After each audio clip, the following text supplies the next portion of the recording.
নামাজিও ছিল না, আমার স্বামী হজও করতো না, আমার স্বামী দান সদকা করতো না।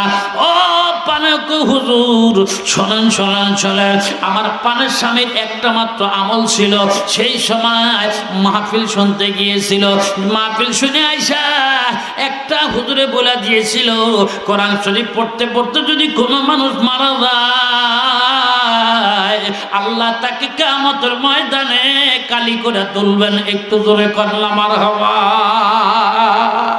ও ইমাম সাহেব হুজুর শোনেন, সেই সময় শুনে আইসা 10 টাকা দিয়ে কোরআন শরীফ কিনে নিয়ে আইসা আমার স্বামী পড়তে পারতো না, চোখের মধ্যে চশমা দিয়ে হেরিকেনটা ধরাইয়া কোরআন শরীফের প্রত্যেকটা লাইনের প্রতি আঙ্গুল ঘুরাইছে আর বলছে হাযা কালাম রাব্বি, পুরান হাযা কালাম রাব্বি।